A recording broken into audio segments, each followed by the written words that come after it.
I now want to talk about dealing with updates involving Windows. So if you're going to use a method like Intune for deploying updates, it's important to understand the various options that are going to be available, at least in regards to Windows. Now, iOS and Android and all of that's a different ball game. It's done differently, but Windows updates is probably the most complicated of all of it, because of just the flexibility Microsoft gives us.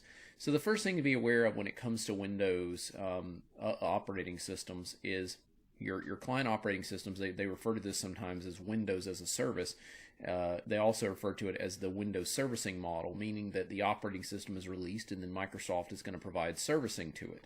And there are two different kinds of updates that we have. The first is called a feature update.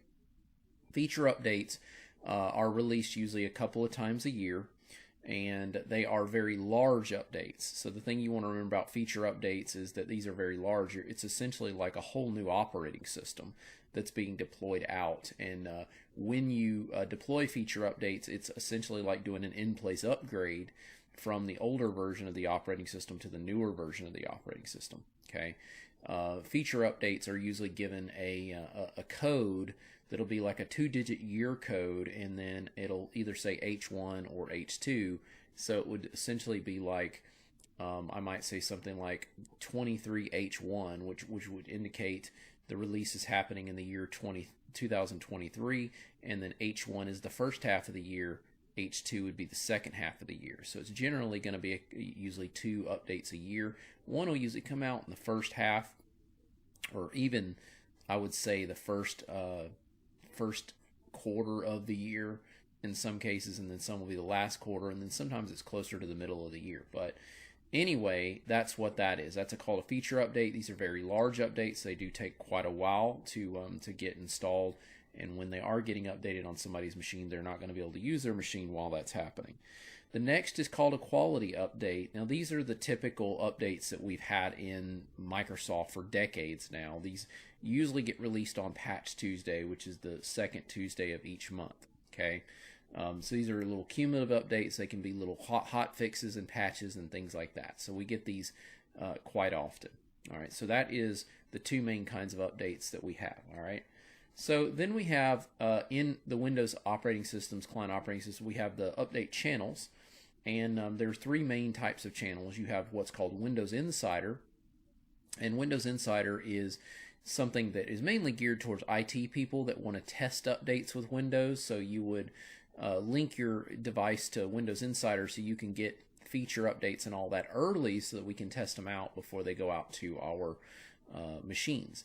Then we have general availability. Now this is the update channel that would go out to our normal machines, our normal productive environment, and the feature updates after going through the insider channel or preview pilot channel. Essentially, you would, after testing these out and then it goes live, you could choose when you want to deploy these out to your production.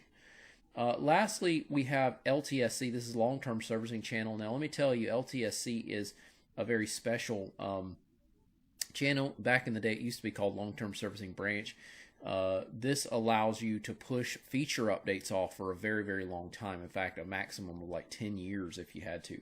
This is for critical Windows workstations.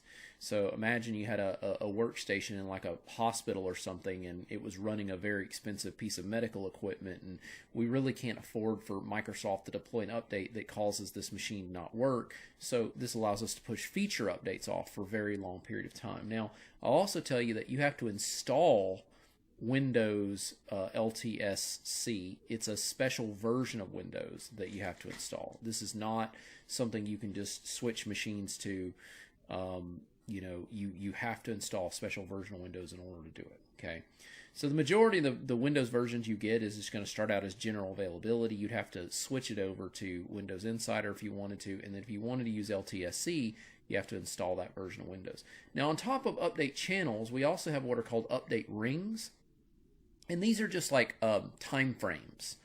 You can group your machines together in these rings as a time frame. So, for example, I might have general availability channel, and then I might link a group of machines to what's called a preview ring, which means that Maybe the preview ring means that you get the update as soon as it goes live to the public.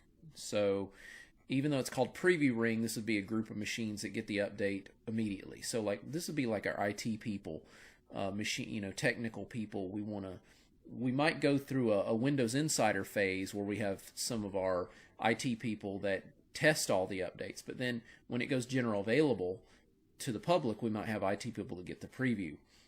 That means it goes, so as soon as this new feature update comes out, it goes live to those admins. Limited would be a group of machines that maybe need some kind of a special scenario.